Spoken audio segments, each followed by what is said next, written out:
Hello बच्चों, let's see the question. The question says among the following select the incorrect statements. हमें बताना है कि कौन सी statements इस below options में जो है वो incorrect होंगी.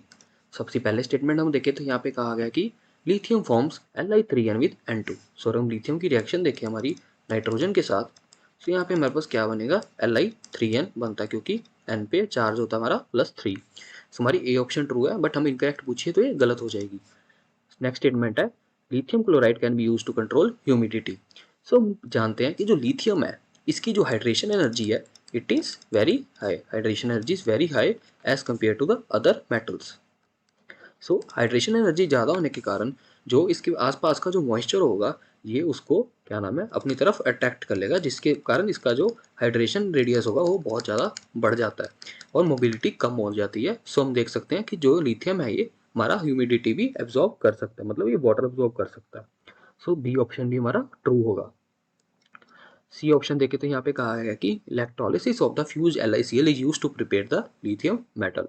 सो ये भी स्टेटमेंट हमारी ट्रू है क्योंकि हमें पता है कि जो हमारे एल्कलाइन मेटल्स होते हैं उनको हम उनकी जो हमारे पास इलेक्ट्रोपॉजिटिव करैक्टर होता है बहुत ज़्यादा हाई होता है. सो उनको नॉर्मल अपनी रिडक्शन प्रोसेस से हम प्रोड्यूस नहीं कर सकते.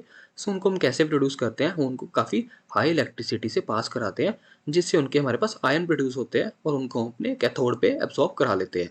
सो हमारा जो सी ऑप्शन है ये भी ट्रू है.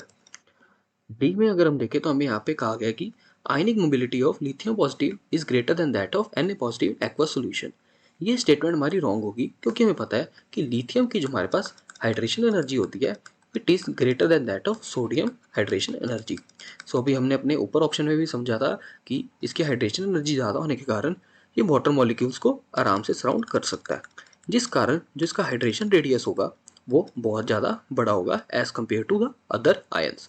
सो इसके कारण क्या होगा कि हमारा जो लिथियम पॉजिटिव आयन होगा इसकी मोबिलिटी जो है वो बहुत ज़्यादा कम हो जाएगी क्योंकि ये मूव ही नहीं कर पाएगा क्योंकि ये वाटर के साथ बहुत ज़्यादा अट्रैक्टेड रहेगा. सो हमारा जो डी ऑप्शन है ये बिल्कुल इनकरेक्ट स्टेटमेंट है क्योंकि जो इसकी आयनिक मोबिलिटी होगी वो कम होगी as compare to the Na positive ions in aqueous solution. So our D option is correct. So I hope you understood it well. Best of luck.